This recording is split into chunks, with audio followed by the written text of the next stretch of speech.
এই 12 পাতার ফর্ম একজন মা বোনকে তার জেনুইনিটি দেখার জন্য কি প্রয়োজন, তার সংসারের খুঁটিনাটি এইভাবে তথ্য সংগ্রহ করা হচ্ছে কেন? 2, লক্ষ্মীর ভান্ডার কবে থেকে দেয়া হয়েছে, কত মাস অব্দি দেয়া হয়েছে আপনারা জানেন। অন্নপূর্ণা ভান্ডার 1 জুন থেকে দেওয়ার কথা, মে মাসের বকেয়াটা কোথায়? 1 জুন থেকে বিজেপিকে প্রতিশ্রুতি মতো যে মা বোনেরা লক্ষ্মীর ভান্ডারের টাকা পান তাদের 3000 টাকা দিতে হবে। আপনারা স্ক্রুটিনি চালাতে পারেন, ভুল থাকলে বাদ দিন, কিন্তু নির্বাচনের আগে প্রতিশ্রুতি দিয়েছেন, এখন আপনারা আবার সেই ফর্ম ফিল আপের লাইনে চলে গেলেন। নোটবন্দিতে লাইন, ভোটার লিস্টের লাইন, ভোটার লিস্ট যাচাইতে লাইন, এখন আবার অন্নপূর্ণা ভান্ডারের জন্য লোকের কাছে গিয়ে ফর্ম ফিল আপ করানো, আবার লাইন। এক, অন্নপূর্ণা ভান্ডার 1 জুন থেকে সকলকে দিতে হবে। যারা লক্ষ্মীর ভান্ডার পান সেই মহিলাদের যা প্রতিশ্রুতি ছিল, আপনারা ভোটের আগে কিন্তু কোনো মাপকাঠির কথা বলেননি। ভোটের আগে কোনো মাপকাঠির কথা বলেননি। অনেক মহিলা আছেন তাদের প্রয়োজন নেই, তারা এমনি নেন না। অনেক মহিলা আছেন তারা নেন না, তাদের হয়তো প্রয়োজন নেই, নেন না। কিন্তু এই যে 12টা পাতায় এতখানি খুঁটিনাটি কেন, কিসের জন্য? এইভাবে মানুষকে হ্যারাস করার কি মানে আছে? এর পরেরটা তাহলে কোন মাস থেকে দেবেন, কবে দেবেন? যে মাস থেকে দেবেন সেই মাস থেকে কি মে মাসের বর্ধিত বকেয়াটা পাওয়া যাবে? সেটাও তো দিতে হবে। শুধু কথার জাগলারিতে ভুলিয়ে এত কোটি মানুষ পান, সেখানে কার ভুলে কার অন্যায়ে কোন পুরুষ পেয়েছেন বাদ দিন না মশাই, কে বারণ করেছে? এত বড় একটা সিস্টেম, কে কোথায় এসব করে রেখেছে অপকম্য বা ভুল, যাই হোক। কিন্তু বিরাট সংখ্যক মানুষকে যে বাদ দেয়া, এই বাদ দেয়াটা কিন্তু আপনাদের প্রতিশ্রুতিতে ছিল না। আপনারা আগে বলেননি কেন মাপকাঠি? আগে বলেননি কেন সকলকে দেওয়া হবে না? কেন বলেননি আগে যে সকলকে দেওয়া হবে না? ভোটের পর আমরা মাপকাঠি তৈরি করবো। তাহলে কি দাঁড়ালো? 1, ভোটের প্রচারের সময় যে ফর্মটা বিলি করা হয়েছিল সেটি দিয়ে মানুষকে ভুল বোঝানো হয়েছে, বিভ্রান্ত করা হয়েছে, খারাপ কথায় বললে প্রতারণা করা হয়েছে। কারণ ওই ফর্মটা কিন্তু অন্নপূর্ণা ভান্ডারের ফর্ম নয়। তখন বলা হয়েছিল এইটা ফিল আপ করলেই পাওয়া যাবে, এখন দেখা যাচ্ছে নতুন ফর্ম। নাম্বার 2, নতুন ফর্মে যে এত রকম তার 12 পাতার যে কুচির কাজ, কুটির শিল্প রয়েছে ওর মধ্যে, এটা ফিল আপ করা একদিকে যেমন সময় সাপেক্ষ, জটিল, অন্যদিকে গোটা পরিবারের এত তথ্য কি হবে? মমতা বন্দ্যোপাধ্যায়ের মূল যে স্পিরিটটা ছিল, যে বাংলার মা বোনেদের নিজস্ব হাত খরচা, নিজস্ব খরচাটা দেয়া, আজকে এই 12 পাতার অন্নপূর্ণা ভান্ডারের চক্করে লক্ষ্মীর ভান্ডারের মূল স্পিরিটটা, উদ্দেশ্যটা, সেটা বিঘ্নিত হয়ে যাচ্ছে না তো? আমাদের পরিষ্কার বক্তব্য, 1 জুন থেকে মা বোনেদের 3000 টাকা আপনারা যা প্রতিশ্রুতি দিয়েছেন দিতে হবে, কোনো বাদ চলবে না। নিশ্চয়ই স্ক্রুটিনিতে যদি দেখা যায় কোনো পুরুষের অ্যাকাউন্টে গিয়ে টাকা ঢুকেছে, ভুল হতে পারে, ঠিক হতে পারে, টেকনিক্যাল ফল্ট হতে পারে, বাদ দিন, কেউ বারণ করছে না। কিন্তু একটা দুটো জিনিসকে তুলে ধরে সামগ্রিকতাটায় দেরি করিয়ে দিয়ে ভোটের নির্বাচন থেকে সরে যাওয়া বা নির্বাচনী প্রচার থেকে সরে যাওয়া, এটা কোনো অবস্থাতে কাম্য নয়। ফলে তৃণমূল কংগ্রেস স্পষ্টভাবে দাবি করছে, বাংলার মা বোনেদের অধিকারের জন্য, স্বাধীনতার জন্য, নিজের মনের মতো নিজের খরচাটুকু করার জন্য মমতা বন্দ্যোপাধ্যায় সাধ্যমতো বাড়াতে বাড়াতে যে লক্ষ্মীর ভান্ডারটি দিতেন, আপনারা সেটি সম্পর্কে কুৎসা করতে করতে মানুষকে অন্য প্রলোভন দেখিয়ে বিভ্রান্ত করে অন্নপূর্ণা ভান্ডারকে আপনারা সামনে এনেছেন। 1 জুন থেকে বাংলার মা বোনেদের সকলকে, বাংলার মা বোনেরা যারা লক্ষ্মীর ভান্ডার পান স্ক্রুটিনিতে যার ভুল থাকবে বাদ, বাট ক্রাইটেরিয়া করে বাদ দেয়া এই প্রতিশ্রুতি কিন্তু আপনারা ভোটের আগে দেওয়ার সাহস করেনি। দাঁড়িয়ে বলতেন যে আমরা লক্ষ্মীর ভান্ডার বন্ধ করে দেবো, অন্নপূর্ণার ভান্ডার আনবো, নতুন মাপকাঠি করে আনবো। আপনারা তো বলেননি। তখন বলেছেন যারা লক্ষ্মীর ভান্ডার পান তারা 3000 টাকা করে পাবেন। এই হচ্ছে ফর্ম। মানুষকে ভুল বুঝিয়ে, মা বোনেদের বিভ্রান্ত করে কিছু মানুষকে ভুল বুঝিয়েছে ভারতীয় জনতা পার্টি। আমরা এই ভুল বোঝানোর তীব্র নিন্দা করি।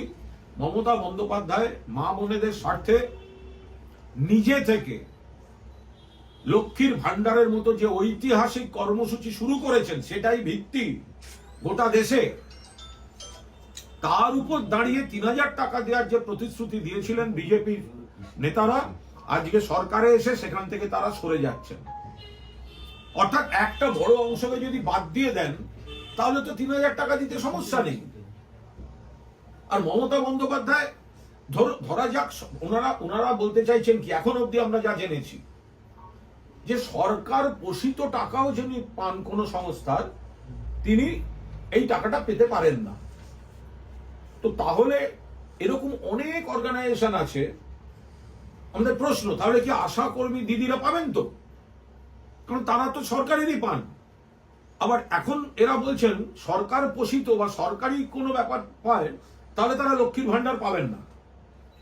তাহলে আশা কর্মী যে দিদিরা আছেন তাদের বেতন এমনিতেই কম, আগে আরো কম ছিল। মমতা বন্দ্যোপাধ্যায় সাধ্যমতো যেটুকু করতে করতে গেছেন, তার সঙ্গে হয়তো লক্ষ্মীর ভান্ডারটা একটা সাপোর্টিং একটা অ্যামাউন্ট হিসেবে যোগ থাকতো। তাহলে এরকম আরো অনেকগুলি সামাজিক স্লট আছে যারা হয়তো সরকারের ডালপালাতে আছেন তারা, কিন্তু তাদের আরো একটু আর্থিক সাপোর্ট দরকার। এখন যদি একটা নিষেধাজ্ঞা হয় যে সরকারের ডালে পালায় যারা আছে তারা পাবেন না, তাহলে তারা বিরাট সংখ্যক মহিলা যাদের প্রয়োজন তারা বাদ যাবেন। তো তাই আমাদের কথা, 1 জুন থেকে 3000 টাকা যারা লক্ষ্মীর ভান্ডার পেতেন, স্ক্রুটিনিতে যদি কোনো ভুল বেরোয় সেই ভুলটা আলাদা, কিন্তু কোনো ক্রাইটেরিয়া করে বাদ দেওয়া যাবে না। ইলেকশনের আগে যা প্রতিশ্রুতি ছিল বিজেপি সরকারকে সেই প্রতিশ্রুতি পালন করতে হবে। এটা গেল প্রথম বিষয়। দ্বিতীয় বিষয়, এসএসসি উত্তরপ্রদেশ চরম বিশৃঙ্খলার অভিযোগ এসছে। সেখানে একটা সেন্টারে ক্যাওস হয়েছে বলে অভিযোগ এসছে এবং পরীক্ষার্থী বেশি হয়ে গেছে, বসার জায়গা ঠিক মতো করে দেওয়া যায়নি এবং একটা নিটের পর, এই যে নিটের প্রশ্ন ফাঁসের পর এবার আবার ডবল ইঞ্জিন সরকার, সেখানে অতিরিক্ত ভিড়, সিটের আসন বিভ্রাট, সরকারি তরফে সঠিক যোগাযোগের অভাবে একটা বিশৃঙ্খল পরিস্থিতি এবং এসএসসি পরীক্ষা আবার রিশিডিউলড করতে হয়েছে। আমাদের সর্বভারতীয় সাধারণ সম্পাদক অভিষেক বন্দ্যোপাধ্যায় ইতিমধ্যেই বিষয়টি নিয়ে সরব হয়েছেন। আমাদের পরিষ্কার বক্তব্য, এটা কি হচ্ছে? নিটের পর ডবল ইঞ্জিন সরকারের এসএসসি, তাহলে যুব সমাজকে পোকামাকড়ের থেকেও খারাপভাবে তারা ট্রিট করছেন। এ ব্যাপারে নরেন্দ্র মোদী এবং অমিত শাহ তারা নীরব কেন? কারণ তাদের রাজ্যেই তো এই বিশৃঙ্খলাভাবে রিশিডিউলড হয়েছে। যে সরকার একটা পরীক্ষা সুষ্ঠুভাবে নিতে পারে না, তারা মানুষকে নানা ধরনের বিভ্রান্তিকর কথা বলে বিভ্রান্ত করছিল। ফলে আমরা এটা চোখে আঙুল দিয়ে দেখিয়ে দিতে চাইছি যে পদ্ধতিতে এরা করতে গিয়ে সম্পূর্ণভাবে এসএসসিটা বিঘ্নিত হয়েছে এবং বহু ছাত্রছাত্রী যারা পরীক্ষা দিতে গেছিলেন তারা বিপাকে পড়েছেন। তো এইটা হচ্ছে, এবং তাতে মুখে কুলু পেটে বসে আছেন নরেন্দ্র মোদী এবং অমিত শাহ। এই হচ্ছে বিজেপির অবস্থা। তাদের নাকি এগুলো মডেল, তাদের ডবল ইঞ্জিন সরকার, লোকের সমালোচনা করে বেড়ায়, আমাদের রাজ্যে এসে বক্তৃতা দিয়ে যায়, কিন্তু নিজের রাজ্যে একটা পরীক্ষা ঠিকভাবে করতে পারে না। একটা কথা হচ্ছে যে আপনি যে প্রসঙ্গটি বললেন, প্রতারণার অভিযোগ, সেটাও বললেন। শ্রমিক ভট্টাচার্য তিনি একটা মন্তব্য করেছেন যে রেশন কার্ডে যেমন ভুয়ো কার্ড থাকে, লক্ষ্মীর ভান্ডারেও প্রচুর ভুয়ো কার্ড আছে, সেই আমাদের কার্ডগুলোকে সরানো। আমাদের বক্তব্য হচ্ছে যখন একটা কিছু নতুন শুরু হয়, এটা তো মমতা বন্দ্যোপাধ্যায় বা তৃণমূলের লোকেরাই শুধু করছেন না, এটা দেখতে হবে যে এটা তো সরকারি স্ট্রাকচারে হচ্ছে। সেই সরকারি স্ট্রাকচারে তো সিপিএম পন্থী কর্মীও আছেন, অন্য দলের পন্থী কর্মীও আছেন। এটা তো একটা সরকারি স্ট্রাকচারে এত বড় কাজ, সারা বাংলার এত মহিলার অ্যাকাউন্টে নির্দিষ্ট সময়ে টাকা ঢোকা, এই কাজটা তো মমতা বন্দ্যোপাধ্যায় শুরু করে মানুষকে উপকার দিয়েছেন। এবার যদি দেখা যায় সেখানে কোনো ভুয়ো মানেটা কি, মহিলাই নেই, মহিলার অস্তিত্ব নেই, টাকা ঢুকছে, এখন অব্দি আমরা এরকম কিছু শুনিনি। আবার শোনা গেল অমুকের নামে টাকা ঢুকছে, একজন পুরুষের নামে টাকা ঢুকলে ভুল, বাদ দিয়ে দিন স্ক্রুটিনিতে। আবার অনেক ক্ষেত্রে দেখা যাচ্ছে ওই বাড়ির অ্যাকাউন্টটা হয়তো পুরুষের নামেই, স্ত্রী তার সঙ্গে জয়েন্ট অ্যাকাউন্টে আছেন, মানে সেক্ষেত্রে পুরুষের অ্যাকাউন্টে টাকা ঢুকেছে, মানে সেগুলোতে দেখে নিতে হবে। এখন এমন ভাবে বিষয়গুলোকে আনা হচ্ছে, কিছু বললেই মনে হচ্ছে যেন একটা চূড়ান্ত ইরেগুলারিটি বা অনিয়ম। তো এটাকে কেস টু কেস দেখা উচিত। যদি কেউ ভুয়ো নাম দিয়ে টাকা তুলে থাকেন, অন্যায় কাজ করেছেন। যদি কোনো একক পুরুষ লক্ষ্মীর ভান্ডার নিয়ে থাকেন, অন্যায় কাজ করেছেন, স্ক্রুটিনিতে বাদ যাক। কিন্তু ওই ব্যতিক্রমী কিছু লোককে টার্গেট করে এই গোটাটা এত লক্ষ ভুয়ো মানে কি? এবার এর মধ্যে যারা মারা গেছেন বা যারা নেই সেগুলোকে কি করা হবে, সেগুলো তো স্ক্রুটিনির মধ্যে পড়বে। কিন্তু নতুন ক্রাইটেরিয়া করতে গিয়ে স্ক্রুটিনি আর ক্রাইটেরিয়া দুটোকে একসঙ্গে মেলাবেন না। স্ক্রুটিনি হচ্ছে যদি কোথাও অনিয়ম বা ভুল থাকে সেগুলোকে নিশ্চয়ই স্ক্রুটিনি হবে। এত বড় একটা সিস্টেম, সরকারি কর্মচারী বন্ধুরাই তো এই জিনিসটা করেছেন, ভালো কাজ করেছেন। তার মধ্যে যদি কোথাও কোনো টেকনিক্যাল গ্রাউন্ডে ভুল থাকে, নতুন সরকার সেটা সংশোধন করুন। আমাদের সরকারও সংশোধন করতে করতে চলেছে। কিন্তু ক্রাইটেরিয়ায় যদি একটা বড় অংশ বাদ চলে যায়, তাহলে মমতা বন্দ্যোপাধ্যায় যে মা বোনেদের আর্থিক স্বাধীনতা স্বাচ্ছন্দ্যের কথা ভেবে লক্ষ্মীর ভান্ডার চালু করেছিলেন, সেই স্পিরিটটাই তো ব্যাহত হচ্ছে। এই স্পিরিটটাকে তো অব্যাহত রাখা উচিত। আপনারা প্রথমে বলেছিলেন ভিক্ষা, সেটা থেকে ঢোক গিললেন, আপনাদের রাজ্যগুলোতেই কপি করলেন মমতা বন্দ্যোপাধ্যায়কে, এখানে এসে বললেন বাড়িয়ে দেবো, বাড়াতে গিয়ে অর্ধেক লোককে বাদ দিচ্ছেন। কোন মাস থেকে পাবেন সেটা এখনো স্পষ্ট নয়। যে ফর্মটা দিয়েছেন আপনারা, সেই ফর্ম এত জটিল এবং পারিবারিক এত রকম তথ্যের গল্প শুনিয়ে দিয়েছেন যে তারপরে কে পাবেন আর কে পাবেন না এটাই তো এখনো নিশ্চিত নয়। বলছি, আপনি আজকে একটা সমাজ মাধ্যমে পোস্ট করেছেন এবং সেখানে যারা এখন দলের বিরুদ্ধে মুখ খুলছে তাদেরকে নিয়ে সরব হয়েছেন, এবং আপনি উল্লেখও করেছেন যে সব থেকে বেশিবার আপনি সরব হয়েছিলেন বলে আপনাকে সাসপেন্ডও করা হয়েছিল। যারা মুখ খুলছে তাদের বিরুদ্ধে দল কেন ব্যবস্থা নিচ্ছে না? তাহলে ভোটের পর নির্বাচনোত্তর পরিস্থিতিতে দলের কিছু কিছু নেতা বিভিন্ন ধরনের প্রতিক্রিয়া দেখা যাচ্ছে। দল নিশ্চয়ই দেখছেন বিষয়টা, তাদের সম্পর্কে আলাদা করে কোনো মন্তব্য করব না। তাদের সব কথাই যে ভুল বা তারা যা বলছেন সেটা ঠিক নয়, এমন মন্তব্যও করব না। নির্বাচন কমিশন যে চক্রান্ত করেছে তা নিয়ে যেমন আমাদের বক্তব্য আছে, ভোট লুট নিয়ে বক্তব্য আছে, বৈধ ভোটার বাদ দিয়ে দেওয়ার বক্তব্য আছে। আবার নিশ্চয়ই মানুষ কিছু কিছু জিনিস পছন্দ করেননি বা আমাদের ভুল ত্রুটি ছিল, সেটা আমাদের নেতৃত্ব দেখবেন। কিন্তু সবে 1 মাস হয়নি ভোটটা হয়েছে, আমাদের নিশ্চিতভাবে দলের যে নেতারা বলছেন তারাও তো দলেরই। ফলে ভোটের আগে আমরা যারা ভোটে দাঁড়িয়েছেন, কেউ জিতেছেন, কেউ হয়তো পরাজিত হয়েছেন, আবার কেউ হয়তো তার ইচ্ছা ছিল প্রার্থী হওয়ার, হয়তো হতে পারেননি। তো এখন হারার পরেই সব খারাপগুলোকে বলাটা এটা কতটা শোভনীয়? 1 মাস হয়নি, আমাদের কি তর সইছে না? যদি কোথাও কোনো ভুল থাকে আমরা দলের মধ্যে নিজেরা সবাই আলোচনা করব, নেতৃত্বকে বলবো, তাতেও যদি না হয় যার যার পথ খোলা আছে। আজকে যদি তৃণমূল কংগ্রেস ক্ষমতায় আসতো, তো তাহলে তো কে মন্ত্রী হবে কে মন্ত্রী হবে না তার জন্য দিদির বাড়ি আর অভিষেকের বাড়িতে লবি করা শুরু হয়ে যেত। ভাবুন একটু, এই দলটাই তো জনপ্রতিনিধি করেছে, এই দলটাই তো বিভিন্ন পদ দিয়েছে। ফলে কোনো কারণে সেটা ইলেকশন কমিশন বা আমাদের ভুল ত্রুটি, ইলেকশন কমিশন তো বটেই, বা আমাদের কিছু ভুল ত্রুটি, তো সঙ্গে সঙ্গে যদি আমরা অন্যরকম, আমাদের কত কর্মী ঘর ছাড়া, কত পার্টি অফিস দখল হয়ে পড়ে আছে, বেদখল হয়ে পড়ে আছে। ফলে এখন কত কর্মী মিথ্যা মামলায় হ্যারাস্ট হচ্ছে, তাদের পাশে দাঁড়ানো দরকার। ফলে তার বদলে আমরা যদি এখন মানে 1 মাসও হয়নি, আচ্ছা যদি দলটা জিততো, তাহলে এদের বিবেক তো ঘুমিয়ে থাকতো নিশ্চয়ই। আজকে উল্টেছে বলে খারাপ, নিশ্চয়ই খারাপটাকে খারাপ বলুন। আমি তো বলছি গত 4 বছরে আমি 3 বার সাসপেন্ড হয়েছি। আরে আমার রেকর্ড কেউ ভাঙতেই পারে না আজকাল।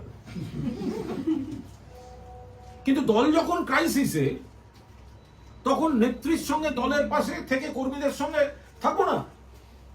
আমি তো বলি বারবার, তৃণমূল কংগ্রেসে যদি অভিমান, রাগ, কারুর দেখাবার একটা তালিকা হয়, তার মধ্যে 1 নম্বরে থাকবে কুণাল ঘোষের নাম। আমার জীবন সর্বনাশ হয়েছে, কিন্তু আমি তারপরেও তো আমার তৃণমূলের প্রতি আনুগত্য, নেত্রীর প্রতি আনুগত্য। সেটা যারা আজকে জিতলেন, কোন প্রতীকে জিতেছেন? মমতাদের দেয়া প্রতীকে জিতেছেন, অভিষেকের দেয়া প্রতীকে জিতেছেন, দলের প্রতীকে জিতেছেন। যদি যেটাকে খারাপ বলছেন, তা সেদিন বললেন না কেন এই দলটার এই খারাপ, আমরা দাঁড়াবো না? বলতে পারতেন তো, তাহলে আরো স্বচ্ছতা থাকতো। কেউ জিতেছেন, কেউ পরাজিত হয়েছেন। আমার অনেকে তো দাঁড়াবার ইচ্ছাও ছিল, হতেই পারে। সেটা কোন দলের হয়ে? এই তৃণমূলের হয়ে। কার হয়ে প্রচার করেছেন? এই তৃণমূলের হয়ে প্রচার করেছেন। আজকে যদি তৃণমূল কংগ্রেসই আবার সরকার গড়ত, তাহলে কি এত রকম বিলম্বিত বিবেক জাগরণ দেখা যেত? না। আমাদের কি কোনো ক্ষোভ, অভিমান বা বক্তব্য বা গঠনমূলক কথা নেই? আছে। কিন্তু দলটা যখন একটা অদ্ভুত পরিস্থিতিতে আছে, এই সময় আমরা কেন এই জিনিসগুলো আমরা সামনে আনবো? এরা বলছেন যে কথা বলার চেষ্টা করা হয়েছিল। আপনার বক্তব্যের সঙ্গে অনেকে কিছুটা সহমত, কিন্তু তাদের বক্তব্য আমরা কথা বলার চেষ্টা করেছি। আইপ্যাক কোনোভাবেই আমাদেরকে পৌঁছতে দিত না।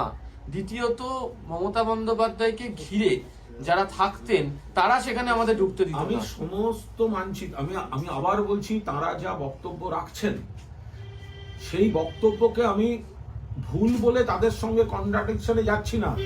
আমি বলছি রেজাল্টটা বেরিয়েছে এখনই। এই কথাগুলো, এটা এই যে সমস্যাটার কথা বলছেন, এটা তো ভোটের আগেও সেই সমস্যাটা ছিল। তারপরেও তো আপনারা অনেকে প্রার্থী হয়েছেন, তারপরেও তো জিতেছেন, তারপরেও তো হেরেছেন।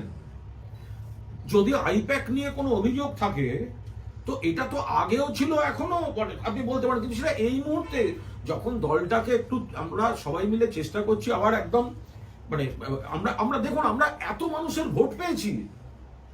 মমতা ব্যানার্জিকে দেখে এত মানুষ ভোট দিয়েছেন। 40%-এর উপর ভোট তৃণমূলের, 80 জন বিধায়ক, 42 জন সাংসদ, এতগুলি পুরসভা, এত হাজার কাউন্সিলর, এত হাজার ত্রিস্তর পঞ্চায়েত সদস্য। কোথাও যদি ভুল থাকে, সেগুলো নিশ্চিতভাবে হবে। কিন্তু মানে এত তাড়াতাড়ি, মানে অক্সিজেন ধারণ ক্ষমতাটা তো আরেকটু বেশি হওয়া উচিত। 1 মাসের মধ্যে দমবন্ধ হলে কি করে হবে? বলছি, গতকাল মমতা বন্দ্যোপাধ্যায় একটা কবিতা লিখেছেন, বোঝাই যাচ্ছে। তিনি বলছেন গিরগিটি যারা দল পরিবর্তন করছেন, ক্ষোভ প্রকাশ করছেন, বলছে এত সহজে রং পাল্টে নিচ্ছেন। দেখুন, দল পরিবর্তন করা এক জিনিস, অনেকের অনেক গ্রাউন্ড থাকে। আপনি জানি না ভবিষ্যতে এগুলো সব সময়ের সঙ্গে হয়। কিন্তু একটা দল, যে দলটায় থাকলাম, যে দলটার ক্ষমতার সময় থাকলাম, সবে থাকলাম, ঘটনাচক্রে বিরোধী পক্ষে সঙ্গে সঙ্গে নানা রকম একটা চিত্তচাঞ্চল্য শুরু হয়ে গেল। সেই জায়গাটায় বোধহয় নেত্রীর কবিতায় অসন্তোষ প্রকাশ করা আছে। আপনি যে সমাজ মাধ্যমে পোস্ট করেছেন, ওটা একটা শেষে একটা ইন্টারেস্টিং লাইন রয়েছে, যে যদি দেখি দল ভুল পথেই রয়েছে তখন ভাববো। না, এটা কোনো দল পরিবর্তনের বিষয় নয়। এটা তো পরিষ্কার, যারা বলছেন তাদের কাছে আমি একটা সহকর্মী হিসাবে একটা আবেদন রেখেছিলাম, মানে সবাই মিলে লড়া হয়েছে, দলের ভুল ত্রুটি কি ছিল না ছিল আপনিও জানেন আমিও জানি, তা সত্ত্বেও আমরা একটা দলে আছি। কোন দল কি ধোয়া তুলসী পাতা নাকি? বিজেপির মধ্যে আদি বিজেপি তৎকাল বিজেপি নেই, এখন তো আবার পোস্টপোল বিজেপি যোগ হয়েছে, তো ফলে সেই সব জায়গায় আর অন্য দলের সমস্যা নেই, 100% আছে আছে। আমরা দলকে পরামর্শ দিন সবাই মিলে, যদি দল সেগুলো গ্রহণ করে ঠিকঠাক ভাবে চলে মিটে গেল, নইলে আপনাদের তো ভাবার সময় পালিয়ে যাচ্ছে না। কিন্তু 1 মাসও হয়নি একটা ভোট হয়েছে, যে দলটার হয়ে ভোট করলাম, যে নেত্রীর ছবি সামনে রেখে আমরা অনেকে জিতলাম, লড়লাম সবাই, জেতা হারাটা তো পরের কথা, এত তাড়াতাড়ি কি করে মানে মানে প্রকাশ্যে এগুলো করব? দলের মধ্যে আমরা একটা চেষ্টা করে সুন্দরভাবে, আর যেখানে মানুষ চাইছেন, মানুষ রয়েছেন, কর্মীরা রয়েছেন, কর্মীদের প্রতিও তো আমাদের একটা দায়িত্ব আছে। যারা আক্রান্ত, যাদের বিরুদ্ধে মামলা চলছে, আমরা ওটা করব নাকি কে কবে মঞ্চে উঠতে পারেনি সেগুলো নিয়ে এখন সামনে যাবো? কিন্তু কর্মীরা অনেকে বলছেন, হাতে গোনা আপনার নাম বলছেন, আরো 2-3 জনের নাম বলছেন, যে যারা রাস্তায় নামছে কর্মীদের পাশে রয়েছে। তাদের বক্তব্য যে যারা পার্টির সিনিয়র লিডার তারাই ঘরের মধ্যে বসে রয়েছেন। এটা পার্টির অভ্যন্তরীণ ব্যাপার, এটা নিশ্চয়ই পার্টির মধ্যে আলোচনা হবে। কর্মীদের আবেগ, কর্মীদের বক্তব্য নিশ্চিতভাবে গুরুত্ব দিয়ে, বা যারা ক্ষোভ প্রকাশও করছেন, আমি আবার বলছি